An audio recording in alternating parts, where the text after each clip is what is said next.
My name is Greg Siegel and I'm Chief Executive and Executive Producer here at Ratbag. I'm one of the co-founders. I started the company with a guy called Richard Harris, an old school friend, about 10 years ago now. My name's JT Velikovsky. I'm a game designer and currently run my own game design consultancy here in Adelaide called JoeTV.com, and consulting on a few different game projects at the moment. And the main project I'm working on, though, in collaboration with the Wearable Computing Lab at University of South Australia, is outdoor augmented reality games. My name is Nick Young. I'm Art Director at Ratbag Games.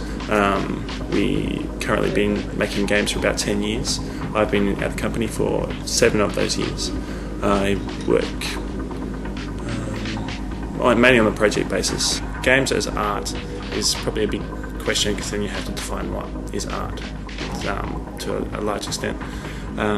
From a media point of view, it's definitely a media by itself compared to film. I guess when you're defining art, art is many things to many people, whereas often people can't categorise art and games in the same manner.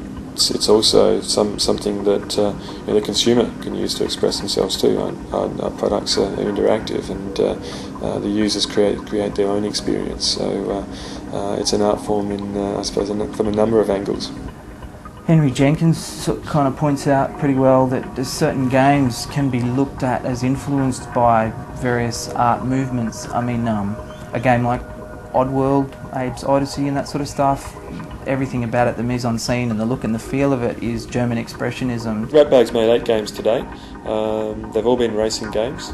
We've specialised mostly in North American motorsport, and however we have developed a lot of technology relating to the action genre and character-based games. Depending upon who's developing a certain title, the style of the game will come from many influences. A lot of those may be the people that are developing those particular games. It may be the marketing influences, the demographics which they particularly choose to target their particular product towards, and that will heavily influence the style of the game that they're going for. So if they're going for a racing game, the style of the game will probably be targeted at that particular demographic. I would like to think that we will see Academy Award style ceremonies for games and the artists and people working in games.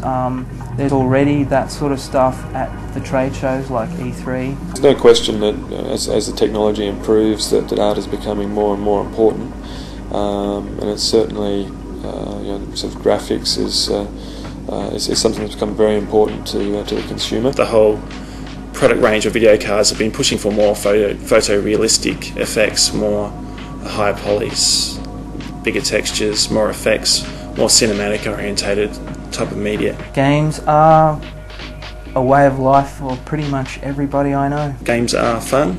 Games are fun to develop. Games are expensive to develop. They are time consuming to develop, but they are fun. Games are fun. That's it. I mean, that's what it's all about. It's about having fun. And that's the same with making them.